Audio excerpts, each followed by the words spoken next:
Bismillahirrahmanirrahim. Assalamualaikum warahmatullahi wabarakatuh. Alhamdulillahirabbil alamin wassalatu wassalamu ala asyrafil anbiya'i wal mursalin sayyidina wa maulana Muhammadin wa ala alihi wa sahbihi ajma'in. Amma ba'd.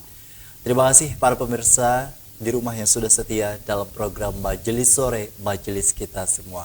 Sebuah program kolaborasi antara UIN Antasari dengan Duta TV untuk menyampaikan kajian-kajian Islami, dan seperti biasa kami menghadirkan satu narasumber dari tenaga pengajar yang ada di lingkup UIN Antasari Banjarmasin. Kali ini kita kedatangan dari Fakultas Usuluddin dan juga Humaniora, yakni ada Bapak Dr. Zikri Dirwana MAG. Assalamualaikum Pak Zikri. Waalaikumsalam warahmatullahi wabarakatuh. Selalu baik Pak ya? Alhamdulillah sehat. Masya Allah. Karena tentu kesehatan ini sendiri kan berbagai hal yang begitu orang persiapkan bahkan. Kalau dulu istilahnya kalau sakit baru berobat, kalau sekarang semasa sehat ini untuk gimana caranya jangan sampai sakit begitu. Betul. Karena tentu ini bisa menjadi sebagai sebuah persoalan baru di tengah-tengah kita, apalagi masa pandemi COVID-19. Sesuai dengan tema kita Pak, kita hari ini bicara mengenai persoalan hidup yang setiap manusia dan setiap insan yang dilahirkan tentu sudah takdirnya istilahnya menerima dengan berbagai persoalan hidup, baik itu yang berbentuk nikmat atau yang berbentuk kesakitan atau ujian begitu. Sebagai pembuka dari Pak Zikri, kita ingin dengar Pak tema kita hari ini.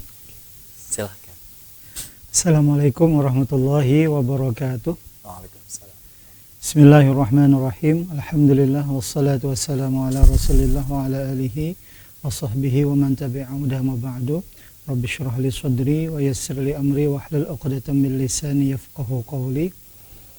Para pemirsa yang sama-sama dirahmati Allah Subhanahu wa taala, dalam menjalani kehidupan di dunia yang fana ini, kita biasanya dihadapkan salah satu dari dua hal. Ada yang disebut dengan kesenangan dan ada yang disebut dengan kesusahan. Ini memang menjadi manifestasi dari penciptaan Allah Subhanahu wa taala terhadap makhluknya yang berpasang-pasangan. Ada siang, ada malam, ada laki-laki, ada perempuan. Begitu pula dengan masa, ada masa senang, ada masa sulit.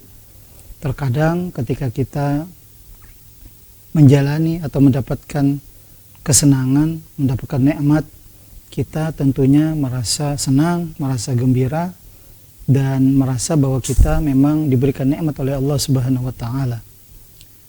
Namun ketika kita diberi kesusahan, hidup yang terkadang terasa sempit, nah kita kemudian terkesan mengadu, terkesan tidak menerima terhadap apa yang ditakdirkan oleh Allah Subhanahu wa taala. Dalam hal ini Allah Subhanahu wa taala memang memberikan sindiran kepada kita sebagai manusia bahwa ini memang karakter dasar kita. Dalam Quran surah Al-Fajr ayat 15 sampai 16 disebutkan firman-Nya, a'udzubillahi minasyaitonirrajim, fa ammal insan idza mabtalahu rabbuhu fa akramahu wa na'amahu fa yaqulu rabbi akraman.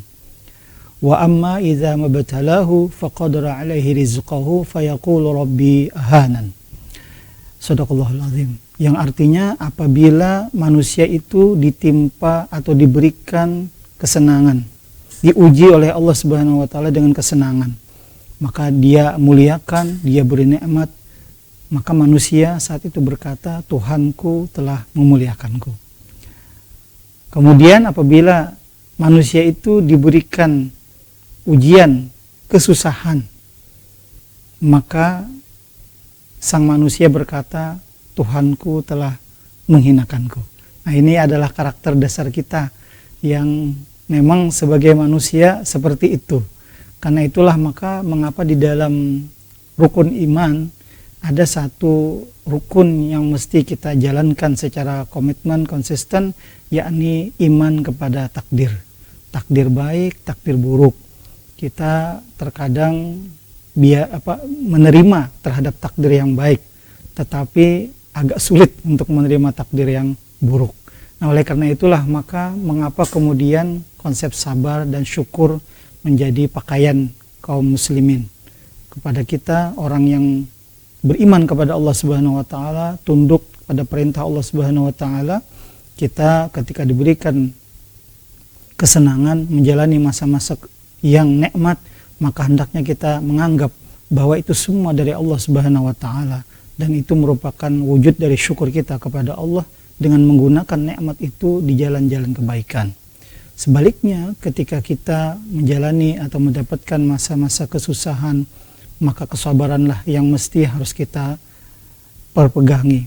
Di samping kita juga introspeksi diri bahwa Allah tidak mungkin zalim kepada hambanya, bahwa kesusahan dan akibat buruk yang menimpa kita terkadang lebih banyak disebabkan karena ulah kita sendiri. Oleh karena itu, maka kesabaran, permohonan ampun kepada Allah itu menjadi hal yang mesti kita perpegangi. Mudah-mudahan dengan semua itu Allah berkenan untuk mengganti dengan yang lebih baik. Bukankah dalam firman Allah Subhanahu wa taala di Quran surah Al-Insyirah ayat 5 sampai 6 disebutkan, A'udzubillahi minasyaitonirrajim, fa inna ma'al usri yusran, inna ma'al usri yusran. Artinya bahwa Allah tidak mungkin menimpakan kesusahan kecuali Allah juga memberikan kenikmatan. Demikian. Assalamualaikum warahmatullahi wabarakatuh. Waalaikumsalam. Kita bicara mengenai kondisi persoalan hidup, Pak ya. Iya. Setiap orang, setiap insan, mau kaya, mau ekonominya rendah, kemudian juga pendidikannya tinggi ataupun juga sama sekali tidak berpendidikan. Dengan kondisi di mana kita dilahirkan di dunia ini pun dengan atas izin Allah, atas ridhonya, kita bisa menghirup udara sampai diberikan usia dengan batas-batas waktu tertentu yang semua orang tidak semua sama. Betul. Begitu. Ada yang usianya sampai 1 tahun, 1 bulan atau 1 hari atau 1 jam begitu. Ada yang bahkan mencapai ratusan tahun istilahnya. Betul. Dan semakin kesini kita ketahui dari sejarah pada zaman Nabi itu usianya bahkan sampai ratusan tahun begitu. Semakin kesini kan memang agak menyusut itu sendiri Pak ya. Iya, hingga istilahnya dari Nabi kita saja di usia yang 60-an yang kemudian juga beliau wafat. Persoalan hidup sendiri ini kan macam-macam.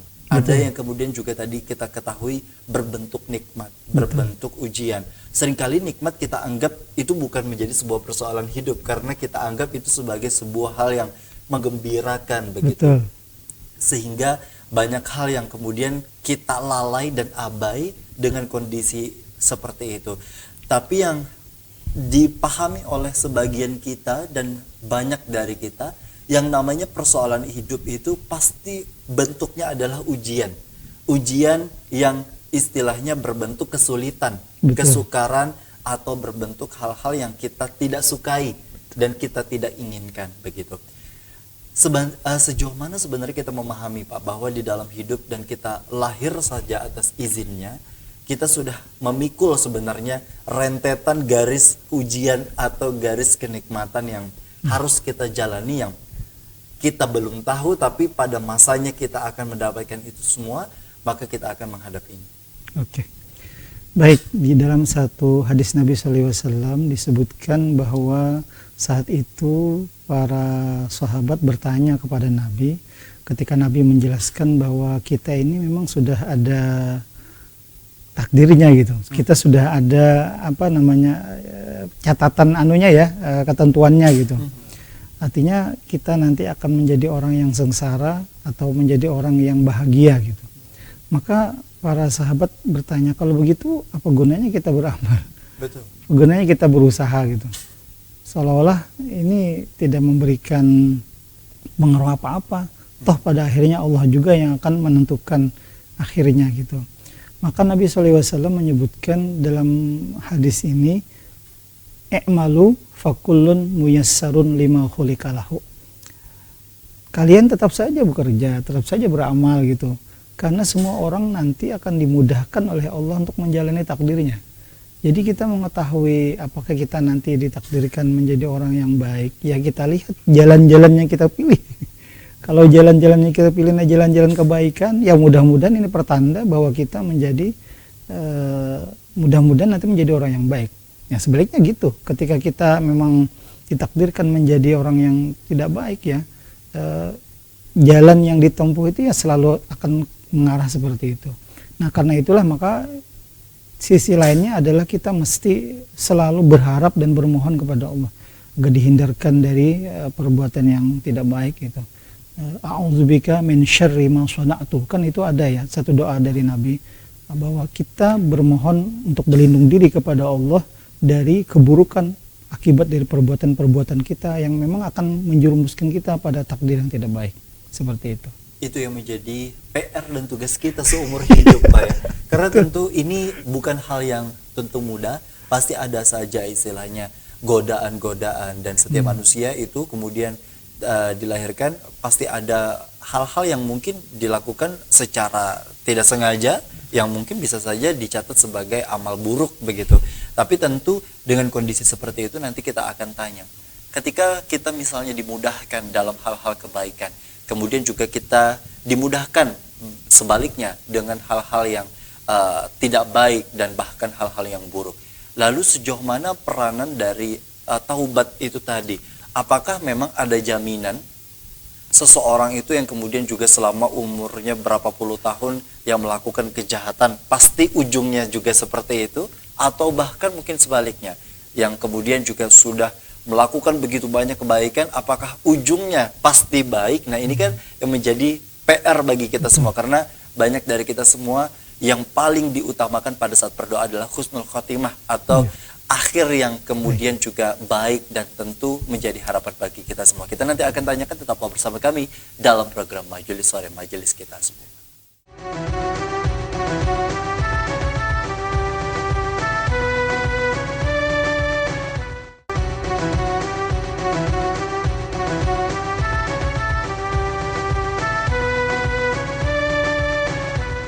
Terima kasih Anda masih bersama kami dalam program Majelis Sore, Majelis Kita Semua. Berbicara mengenai persoalan hidup, pasti ada saja mungkin dari kita semua yang merasa kita memiliki persoalan hidup yang seolah-olah begitu besar kita hadapi.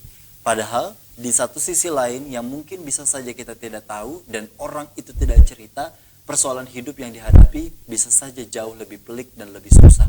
Sehingga yang menjadi perhatian bagi kita semua di tengah begitu banyak persoalan yang masing-masing kita hadapi, apa saja yang menjadi pembeda dari kita semua.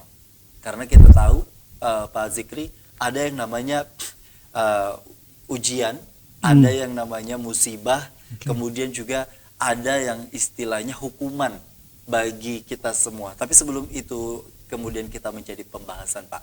Tadi disampaikan oleh Pak Zikri, ketika kita dimudahkan dalam melakukan kebaikan, bisa saja itu menjadi sinyal bahwa kita ditakdirkan insya Allah menjadi orang yang baik. Tapi bisa juga sebaliknya, ketika kita dimudahkan dalam hal-hal yang sifatnya sebaliknya, hal-hal yang dilarang, tapi kita lakukan dengan terus-menerus misalnya, dan berjudi, berzina, dan hal-hal lainnya begitu yang kemudian sudah jelas-jelas kita tahu haramnya misalnya, apalagi itu masuk dalam kategori dosa besar.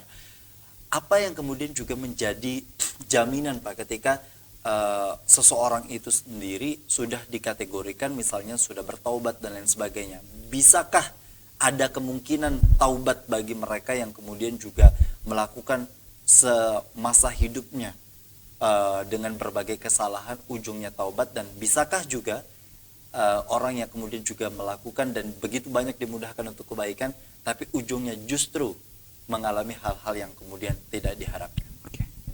Baik, ada satu hadis Nabi lagi ya yang ingin saya sampaikan. Ini berkenaan dengan yang dipertanyakan tadi. Memang Nabi SAW menyebutkan hadis ini ya, bahwa ada seorang hamba yang beramal kebaikan sekian puluh tahun ya, sehingga menerbitkan harapan bahwa dia termasuk ahli jannah, penghuni surga gitu. Bahkan disebutkan jarak antara dia dan surga itu tinggal sejengkal. Tetapi karena catatan hidupnya itu bahwa dia adalah orang yang sengsara di akhirnya itu, maka di ujung hidupnya itu Allah balikkan 120 derajat sehingga menjadi orang yang tidak baik. Akhirnya dia menjadi penghuni neraka. Kita kenal sejumlah cerita riwayat dari ulama-ulama terdahulu ya, seperti bersisa di zamannya Nabi Musa ya. Betapa beliau itu memiliki kesolehan tingkat tinggi. Kemudian Mbak Uro ya, ketika mengendahkan tangan ke langit, langit itu terbuka itu. Saking mulia dan baiknya beliau itu. Tapi di akhir hidupnya berakhir sengsara. Karena memang catatannya seperti itu. Sebaliknya ada juga orang-orang yang kata Nabi dalam banyak hidupnya itu selalu melakukan perbuatan-perbuatan yang tidak baik. Sehingga menerbitkan harapan bahwa ini adalah orang ahli neraka. Betul. Jarak antara dia dan neraka itu tinggal sejengkal saja. Tapi karena memang di catatan hidupnya, catatan kehidupannya bahwa dia akan termasuk orang yang bahagia, maka di akhir, di penghujung hidupnya itu Allah putar balikan 180 derajat menjadi orang yang baik. Itu kita misalnya kita lihat dalam kisahnya para penyihir Firaun ya, yang di akhirnya beriman kepada Musa sehingga mereka menjadi orang yang beriman kepada Nabi Musa sehingga mereka menjadi orang yang baik. Nah, ini sebetulnya tidak bertentangan dengan apa yang saya sampaikan dari hadis Nabi sebelumnya, bahwa ini lebih menyangkut terhadap sikap kita dalam menilai orang. Kalau yang tadi, yang hadis yang saya nyatakan di awal tadi itu lebih ke kita gitu. Sementara yang ini lebih terkait dengan penilaian kita kepada orang. Artinya ketika kita melihat orang lain selalu melakukan kejahatan, keburukan, lalu timbul sangka yang tidak baik bahwa ini orangnya akan masuk ahli neraka nih. Padahal belum tentu. Sebaliknya kita menganggap diri kita ini baik belum tentu juga. Nah, jadi kan kita semestinya harus bersangka baik dengan orang. Kemudian kita sendiri juga harus selalu introspeksi bahwa kita ini pasti banyak kekurangan juga. Tidak mungkin kita tidak memiliki kekurangan gitu. Sehingga kita selalu mawas diri, selalu ingat dengan Tuhan, selalu bisa menjaga ya hubungan kita dengan baik kepada orang lain. Tidak ya dalam bahasa agamanya husnuzan kepada orang lain gitu, dan husnuzan kepada Allah itu sebagai pertanda kita husnuzan kepada makhluk itu tanda baiknya kita kepada Allah Subhanahu wa taala. Artinya itu memang benar begitu Pak ya. Kita menganggap bahwa segala ujian yang Allah turunkan kepada kita memang bisa saja bentuknya bagian dari hukuman atau dosa yang sudah kita lakukan. Atau misalnya kita menganggapnya seperti apa Pak akan persoalan yang ada Allah berikan terhadap diri kita. Karena tadi dengan berbagai klasifikasi yang berbentuk hukuman atau istilahnya kita mengenal juga dengan istilah istidraj gitu ya. Dan kemudian juga kita mengenal istilahnya ujian untuk mengangkat derajat seseorang. Karena kan banyak orang yang kemudian juga menganggap bahwa dirinya akan diangkat derajatnya oleh Allah. Menganggap segala persoalan itu untuk mengangkat derajatnya agar lebih baik. Tapi benarkah yang harusnya kita lakukan adalah menganggap segala sesuatu yang Allah turunkan itu terjadi karena kesalahan kita sehingga Allah tegur berbentuk hukuman atau berbentuk peringatan. Tapi untuk orang lain, apapun yang menjadi kesusahan dan lain sebagainya, kita anggap itu sebagai bentuk untuk kenaikan derajatnya. Ya, jadi kita memang melihatnya dengan ukuran kita ya. Artinya kita jangan dari hadis-hadis Nabi tadi kita memberikan ukuran itu untuk diri kita. Ketika kita mendapatkan nikmat dan kita mampu menggunakan nikmat itu dengan baik, kita arahkan untuk jalan-jalan kebaikan, maka itu ujian ya. Jadi ujian itu kan ada ibtila yang saya sebutkan tadi dalam Al-Quran tadi. Ibtila itu kan ada yang baik, kesenangan ya, ada juga yang kesusahan gitu. Nah, ketika kesenangan itu masih tetap membuat kita bisa bersyukur dan malah bertambah yakin kepada Allah, maka itulah yang ingin kita dambakan seperti itu. Nah, di sisi lain ketika kita mendapatkan kesusahan dan kita pasti akan menghadapi dua hal itu, ya. Maka ketika kita mampu menyikapinya dengan baik, bahwa ini adalah ujian dari Allah Subhanahu wa taala, bukan hukuman ya. Karena hukuman itu memang lebih kepada perbuatan-perbuatan kita di masa lalu.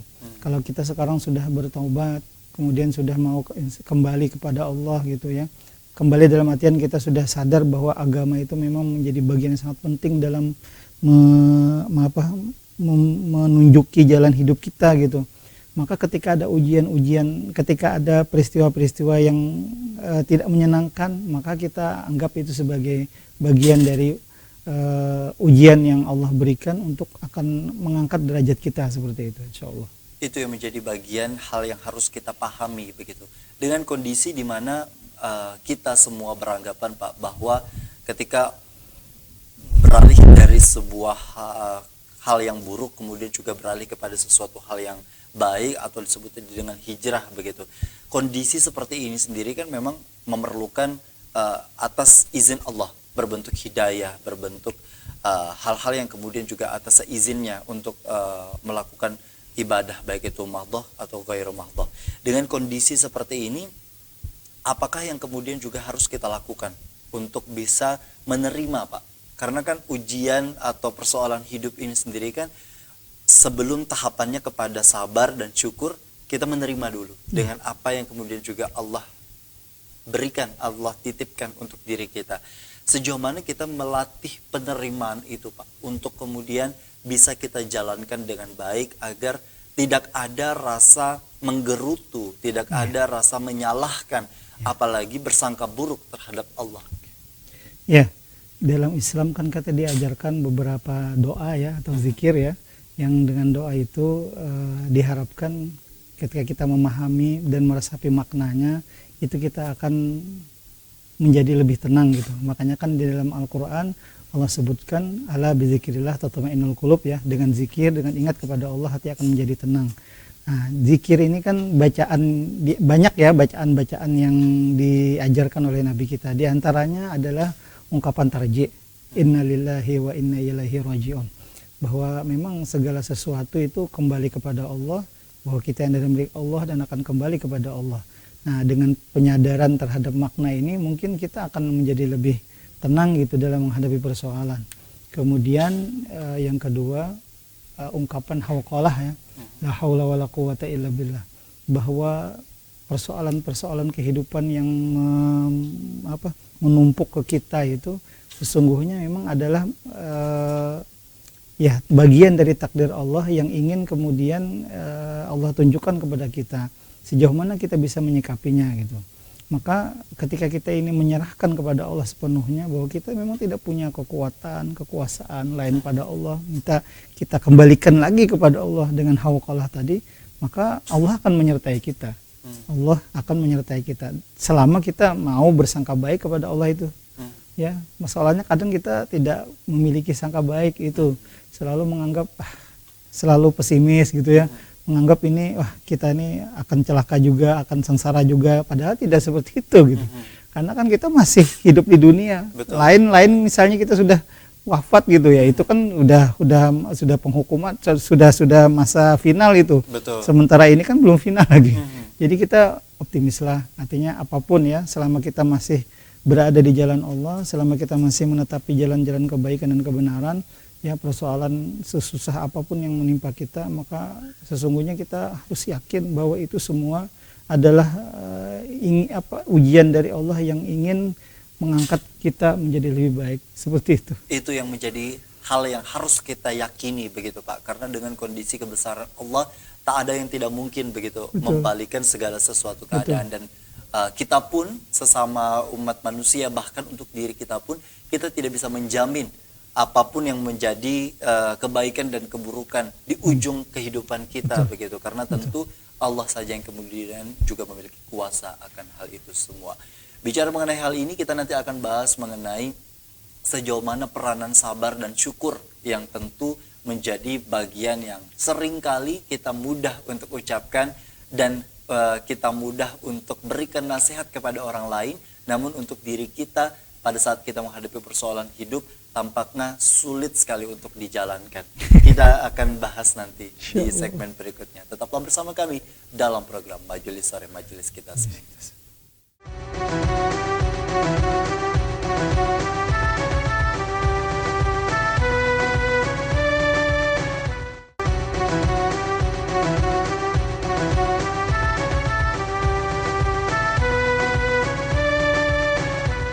Terima kasih Anda masih bersama kami di dalam program Majelis Sore, majelis kita semua. Sabar dan syukur menjadi sebuah hal yang harus dijalankan. Seringkali mudah untuk kemudian kita berikan nasihat dua hal ini, tapi untuk orang lain. Namun untuk diri kita, ada mendengar nasihat seperti itu rasanya kebal begitu Pak. Ketika orang kemudian juga melakukan nasihat seperti itu, pada saat kita menghadapi sebuah permasalahan besar, rasanya tidak terpakai nasihat yang dilakukan langsung pada saat kita menghadapi masalah seperti itu. Padahal kita melakukan hal yang sama ketika orang lain menghadapi sebuah kesusahan untuk bisa bersabar dan masih bisa bersyukur begitu. Nah ini kan artinya tahapan-tahapan seseorang itu berbeda-beda. Kadar iman pun juga mempengaruhi akan kondisi seperti ini. Bisa saja faktor-faktor yang ada di keluarga, mungkin bisa saja di internalnya dia sudah merasa sabar, tapi di lingkungannya yang kemudian juga bisa saja mendesak, bisa saja hal-hal yang kemudian mengakibatkan kondisi orang tersebut juga akhirnya berprasangka buruk, baik itu kepada orang lain ataupun juga kepada Allah itu tadi. Sejauh mana sebenarnya untuk bisa memupuk sabar ini sendiri Pak, dimulai dari hari ini ketika orang yang sudah mulai memutuskan untuk bisa berhijrah dan mulai bertaubat kepada Allah, untuk kemudian sudah meninggalkan hal-hal yang dilakukannya di masa yang lalu untuk menuju dan menjelang kepada hal-hal yang baik. Pasti ada saja pengaruh-pengaruh waktu masa lampau untuk kemudian juga bisa terulang kembali di masa-masa taubat ini sendiri Pak. Sejauh mana memupuk sabar dan syukur dikala masa lalunya sabar dan syukur ini menjadi stok yang sama sekali bahkan minus begitu. Iya. Sebetulnya kata kuncinya itu di husnuzon. Husnuzon, iya, sangka baik. Betul. Jadi sangka baik kita itu kan kepada Allah dan kepada makhluknya Allah. Kita sangka baik kepada makhluk Allah itu tanda bahwa kita juga sangka baik kepada Allah. Nah, ketika kita sudah bisa memahami ya bahwa Allah itu kan ketika memperlakukan hambanya itu sama sekali tidak ada kezaliman. Wa ma ana bizallamil lil abid ya. Allah sama sekali tidak menzalimi hambanya. Nah itu dulu yang harus kita tekankan ya. Ketika kita mengalami peristiwa-peristiwa yang buruk, sedangkan kita sudah bertaubat, sudah hijrah gitu, malah kemudian peristiwa yang tidak menyenangkan itu seringkali terjadi dan tidak pernah kita alami ketika kita dulu di masa lalu itu. Betul. Orangnya tidak baik gitu. Nah ini Allah sebetulnya ingin menunjukkan sejauh mana keimanan kita akan kemahaadilan Allah, keimanan kita akan berdiri kokoh begitu Pak. Jadi Allah ingin melihat sejauh mana iman kita. Kan di dalam Al-Quran itu disebutkan, dan saya juga agak membaca ayat ini ya, ini menjadi sindiran buat kita semua gitu. Hasiban nas ayyutraku ayyaqulu amanna wa hum la yuftanun. Apakah manusia itu mengira bahwa mereka akan dianggap beriman hanya dengan mengatakannya saja? Mereka sudah walaqad fatanna alladziina min qablikum fala ya'lamanna Allahu alladziina shadaqu wa la ya'lamanna al-kadzibin. Dan kami, kata Allah, sungguh telah menguji umat-umat terdahulu sebelum kamu. Dan dengan ujian-ujian itu kami tahu mana yang betul-betul imannya dan mana yang bohong.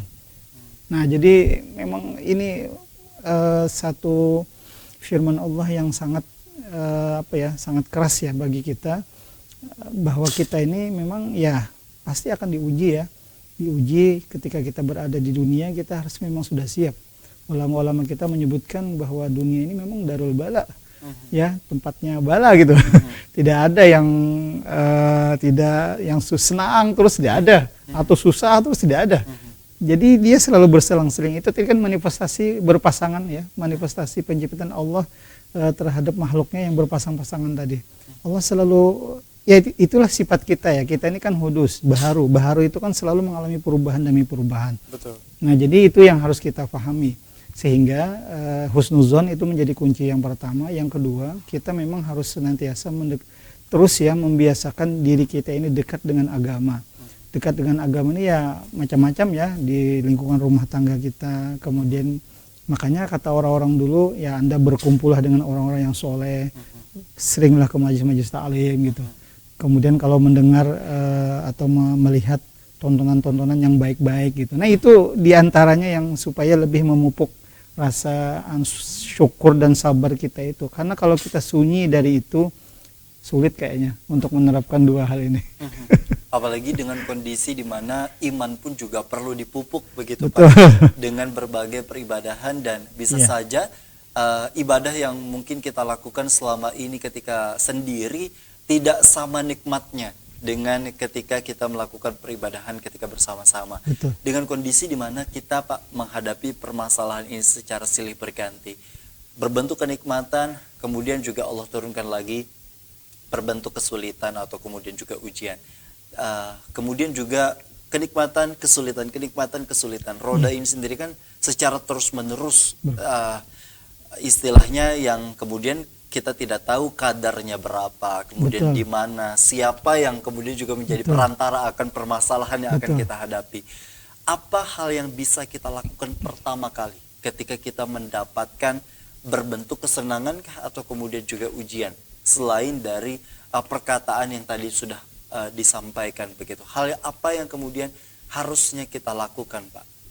Apakah kemudian juga ketika di dalam kita menerima nikmat langsung saja misalnya berbentuk uang, langsung saja uang itu dialihkan dalam bentuk sodakoh, atau misalnya kepada hal-hal yang berbentuk nikmat dan kabar-kabar gembira yang menggembirakan kita langsung bagikan, atau seperti apa sebenarnya? Iya. Jadi kan tadi sudah disampaikan bahwa kita ini kan diajarkan oleh Nabi kita dengan bacaan-bacaan zikir tadi ya. Itu gunanya untuk yaitu tadi menyeting Sebagai gerbang awal gitu Pak ya. Betul. Jadi ketika kita misalnya mendapatkan nikmat ya, alhamdulillah ya, kita memuji kepada Allah. Nah ini kan memaknakan kepada kita bahwa apa yang diberikan kepada bahwa nikmat yang kita terima ini sebetulnya ya pemberian dari Allah. Dan Allah memang seperti itu ya, artinya sangat pengasih dan penyayang kepada hamba-hambanya. Maka ini kita anggap sebagai sesuatu yang dari Allah gitu, bukan dari usaha kita. Usaha kita ini pun sebetulnya dibantu oleh Allah juga, ditolong oleh Allah juga. Seandainya tidak diberikan kemudahan dan wasilah-wasilah atau jalan-jalan untuk mendapatkan kenikmatan itu, ya tidak bisa juga gitu. Nah, masalahnya seringkali Pak, kita tidak tersadar bahwa seringkali kita menuhankan apa yang menjadi kita usahakan. Betul. Nah, dengan kondisi di mana istilahnya kalau kata orang Banjar, jaka kada aku gitu Pak ya. Atau hal-hal yang kemudian juga menganggap diri memiliki kuasa untuk perubahan sesuatu, atau kemudian juga keputusan sesuatu hal yang kemudian terjadi begitu. Bagaimana sebenarnya untuk kita menekan hal-hal yang sifatnya hayawani itu tadi yang ada di dalam diri kita untuk muncul dalam bentuk kesombongan dan menganggap dirilah yang kemudian juga melakukan keputusan dan bahkan mengubah keadaan. Itu nanti kita akan bahas di segmen berikutnya. Tetaplah bersama kami dalam program Majelis Sore Majelis Kita. Majelis kita semua.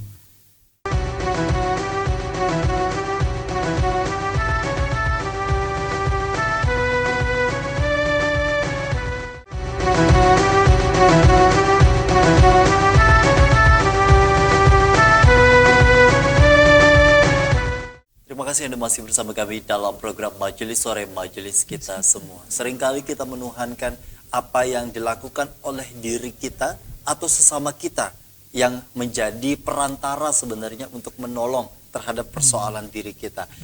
Hal-hal seperti ini kan bisa saja seringkali muncul begitu Pak. Sehingga hal-hal yang jadi gerbang utama tadi dalam bentuk hamdalah, dalam bentuk ucapan innalillahi wa inna ilaihi raji'un dan hal-hal lainnya yang seringkali menjadi kata pertama yang kemudian kita ucapkan adalah bahkan menganggap diri atau berterima kasih yang paling pertama kepada orang yang membantu, dan bahkan seringkali mengagung-agungkan orang yang membantu itu, padahal istilahnya dalam hal ini sebagai perantara atas izin Allah untuk menyelesaikan permasalahan yang kita hadapi. Hal apa yang sebenarnya untuk dapat meminimalisir dan bahkan menekan diri kita untuk jangan sampai terjerumus kepada sesuatu hal yang seperti itu? Oke. Jadi orang tua kita dulu kan mengajarkan ya, ketika kita belajar agama itu yang paling mendasar ditanamkan itu kan tauhid dulu. Ya, kalau tidak tauhid itu kuat, ya itu nanti yang terjadi. Jadi tauhid itu kan kita mengesahkan Allah dalam segala hal gitu ya. Artinya apapun yang terjadi di alam semesta ini, satu-satunya sebab itu hanya Allah saja. Sementara sebab-sebab yang lain itu kan menjadi perantara-perantara yang semu sebetulnya. Karena kan hakikatnya adalah Allah juga. Makanya kemudian kita memang harus menguatkan fondasi iman kita melalui pembelajaran tauhid itu ya. Nah, kan pembelajaran tauhid ini kan banyak ya. Kalau orang-orang tua kita dulu mengajarkan sifat 20 misalnya. Nah, sekarang juga ya ada model-model yang baru dalam pembelajaran tauhid ya. Itu sesuatu yang tidak lain adalah untuk lebih memaksimalkan ketauhidan kita, keimanan kita kepada Allah, dan untuk meminimalisir tadi keakuan kita gitu. Yeah. Karena pada dasarnya itu ya pasti itulah yang terjadi dan itu manusiawi. Nah, makanya penting ya, meskipun kita kemudian misalnya mendapatkan nikmat ya, kemudian berterima kasih kepada orang yang mungkin menjadi wasilah untuk mendapatkan nikmat itu, ya secara lisan kita memang berterima kasih, karena itu memang seperti itu ya dianjurkan oleh Nabi. Orang yang tidak berterima kasih kepada makhluknya Allah berarti tidak berterima kasih juga kepada Allah gitu, sang penciptanya. Nah, itu satu. Tapi yang kedua, dalam hati ya tetap dalam keyakinan bahwa orang ini hanya sebagai perantara. Tauhid itu tadi yang kemudian juga muncul dan itu yang harus dikuatkan. Gitu, ya. Itu yang harus dikuatkan. Artinya ini juga menjadi PR bagi para orang tua dalam hal mendidik anak begitu. Ketika ia kemudian juga dimudahkan dan bahkan mendapatkan sebuah kenikmatan dalam bentuk misalnya mainan, buku dan lain sebagainya, bisa saja diajarkan dua hal ini, yang kemudian juga hamdalah sebagai gerbang utama, dan yang kedua adalah ucapan terima kasih yang mungkin bisa diucapkan kepada orang tua atau kepada orang yang memberi rezeki sebagai wasilah itu tadi, begitu Pak ya. Dengan kondisi di mana setiap orang sekali lagi memiliki permasalahan hidup dan persoalan hidup, Pak. Sebenarnya tema ini sendiri kan luar biasa, yang sering kali dan bukan seringkali dan bahkan hari-hari menjadi hal-hal yang kita hadapi begitu. Kendala di pekerjaan, kendala di sekolah misalnya, kemudian kendala terhadap mendidik anak, kendala di dalam rumah tangga, kendala di dalam bersosialisasi, bermasyarakat, ada saja yang menjadi pemicu dalam hal ini. Dan yang paling utama seringkali masyarakat hadapi adalah kendala ekonomi. Ekonomi ini sendiri seringkali dijadikan sebagai motif terjadinya sebuah kejahatan. Baik itu menjamret, baik itu berjudi dan hal-hal lainnya yang kemudian mengakibatkan begitu banyak hal-hal yang istilahnya dilakukan oleh masyarakat akibat terjerembab permasalahan ekonomi. Permasalahan dan persoalan hidup itu tadi sebenarnya bukan hanya ekonomi, tapi juga krisis iman. Itu pun juga itu yang luar biasa. Yang mungkin hari ini kita sholat, esok tidak sholat, itu pun juga sebuah musibah yang luar biasa begitu Pak ya terhadap diri kita sebenarnya. Lalu sebenarnya dan sejauh mana sebenarnya kita memahami Pak bahwa persoalan hidup itu bukan hanya seputar uang dan ekonomi, tapi ketika ada perubahan yang signifikan terjadi di dalam keimanan kita, kemudian juga perubahan terhadap dalam sikap kita, dan bahkan perubahan di dalam siklus komunikasi dalam rumah tangga, dalam mendidik anak, dalam tenaga pengajar kepada muridnya begitu, untuk bisa tetap terjalin dengan baik atas izin Allah, walaupun dengan adanya ujian kita tetap menerima dan kemudian sekali lagi muncul sangka baik, sabar dan syukur itu tadi. Iya. Jadi gimana ya? Memang sesuatu yang berat untuk dilakukan ya oleh seluruhnya secara serentak gitu Pak ya. Karena semua kita ini pasti akan diberikan ibtila atau bala ya, kita nyebutnya bala, ibtila ya, ujian oleh Allah Subhanahu wa taala. Ujian kesenangan, ujian kesusahan gitu ya. Dan itu dalam semua aspek kehidupan kita. Maka seperti yang sudah saya sampaikan tadi, ketauhidan kita yang mesti harus sering dipupuk lebih banyak, lebih sering lagi dengan amal-amal kebaikan. Dan amal-amal kebaikan itu dalam bentuk yang sangat luas sebetulnya ya. Ada amal yang sosial, ada amal yang mahdhah gitu ya. Nah, itu yang mesti harus dipertahankan. Kemudian yang paling penting dan mendasar dalam hal ini adalah kita ini harus senantiasa istilahnya berharap gitu, selalu mohon bimbingan, selalu mohon petunjuk gitu, ya. Artinya yang paling penting bagaimana supaya kita bisa terus bergantung kepada Allah, itu yang penting. Artinya memposisikan diri memang betul-betul sebagai hamba begitu ya. Itu yang penting sebetulnya. Yang tentu menjadi hal yang paling utama kita lakukan selain penanaman ketauhidan, kemudian juga menanamkan akan sangka baik, kemudian juga sabar dan syukur ketika menerima persoalan hidup. Tapi di satu sisi juga adalah yang paling utama kita tetap bergantung kepada Allah, karena segala sesuatu bahkan bukan hanya seputar jodoh, maut, rezeki, tapi juga daun jatuh pun atas seizinnya. Sehingga dengan kondisi seperti itu kita tidak merasa sedih yang berkepanjangan, begitu Pak ya. Betul. Sekali terakhir Pak, ketika kita menghadapi persoalan hidup dengan kondisi di mana pasti sebagai manusia ada perasaan sedih, ada perasaan kecewa, ada perasaan senang, ada perasaan bahagia. Dengan kondisi seperti itu sebagai penutup kita Pak, apakah wajar dan diperbolehkan kita menangis, kita bersedih dan kita bergembira atas persoalan hidup, baik itu berbentuk nikmat atau berbentuk ujian itu tadi? Oke, sesuatu yang memang manusiawi, ya, sesuatu yang memang manusiawi dan itu diperbolehkan, ya. Kalau kita ingat dulu riwayat tentang Nabi SAW ketika beliau meninggal atau wafat anak beliau itu, beliau juga menangis, ya. Tetapi air mata yang terjatuh dari beliau itu sama sekali tidak mengurangi keteguhan iman beliau kepada Allah. Nah ini yang harus kita yang harus kita teladani gitu. Bagaimana supaya kita ini senang, susah itu kita tetap menyatakan ketergantungan kita kepada Allah, itu yang penting sebetulnya. Adapun yang fisik manusiawi itu sangat manusiawi dan itu wajar. Hanya saja jangan sampai ini kemudian masuk ke dalam hati kita, baik itu tadi ketika kesenangan, dapat kesenangan kita beranggap ini hasil usaha kita gitu. Atau kesedihan, ini sesuatu yang tidak baik gitu, akan berakibat tidak baik buat kita gitu. Nah, itu sangka-sangka buruk seperti itu harus kita hilangkan gitu. Dan bagaimanapun kita semua harus mengembalikannya kepada Allah. Itulah kemudian kita juga memaknai tarji tadi ya, innalillah tadi.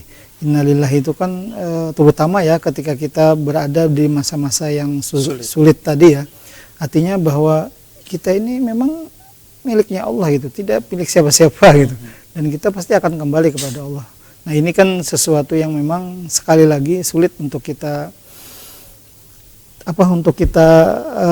amalkan, tetapi bukan mudah. Tidak mungkin. Iya, sulit ya memang. Maka itu kemudian mengapa kita harus terus melatihnya seraya dengan tetap bergantung tadi kepada Allah Subhanahu wa taala. Itu menjadi kunci utama. Memang tidaklah mudah ketika kita berada dan melakukan segala sesuatunya, karena memang begitu bukan harganya surga, begitu murah harganya surga ketika kita hanya istilahnya mengharap dengan persoalan-persoalan hidup yang kita maknai ini sebagai bentuk ujian, tapi juga bukan berarti kita dengan mudahnya mensangkakan buruk ujian yang diberikan oleh Allah kepada orang lain, kemudian kita berikan hal-hal yang tidak terpuji begitu, sehingga dengan kondisi seperti ini kita menganggap apabila musibah dan ujian tersebut terhadap diri kita terus berintrospeksi begitu Pak ya, apa saja yang menjadi kesalahan kita untuk terus kita lakukan perbaikan, sehingga bisa saja ini sebagai bentuk peringatan dari Allah untuk diri kita. Dan apabila ujian tersebut didapatkan oleh orang lain, maka kita harus bersangka baik, karena bisa jadi itu untuk mengangkat derajat seseorang, bukan sebagai bentuk hukuman, karena tidak ada yang menjadi jaminan kita lebih baik dari orang lain, dan ujungnya sekali lagi hanya Allah yang mengetahui dan maha membolak-balikan keadaan. Terima kasih Pak Zikri, Masya Allah. Ini memang menjadi PR dan tugas kita semua. Betul. Bukan hanya kita semua, tapi juga bagi lingkungan kita yang menjadi di bawah kepemimpinan kita dalam keluarga misalnya, di dalam rumah tangga, di dalam bermasyarakat, di dalam kondisi di mana hal-hal yang tertentu ini apabila ada hal kesalahan kita saling mengingatkan, tapi bukan juga untuk memaksakan apalagi sampai menghakimi, karena Allah yang kemudian juga memiliki kuasa untuk bisa melakukan segalanya. Terima kasih sekali lagi Pak Zikri. Semoga Ya, Allah sama-sama. senantiasa melindungi kita, merawat Amin. kita, dan Amin. tentu menjadi bagian yang paling utama adalah memelihara kita dari prasangka, dari penyakit-penyakit hati yang tidak baik yang muncul di dalam diri kita. Terima kasih juga bagi para pemirsa yang senantiasa menyaksikan program Majelis Sore hari ini. Semoga memberikan keberkahan dan kebermanfaatan akan tayangan yang insya Allah hari ini sudah kita tayangkan kepada para pemirsa di rumah. Terima kasih. Akhirnya saya Gusti Muhammad Hermawan mewakili seluruh kerabat kerja bertugas mengucapkan terima kasih atas perhatian dan kebersamaan Anda. Wassalamualaikum warahmatullahi wabarakatuh.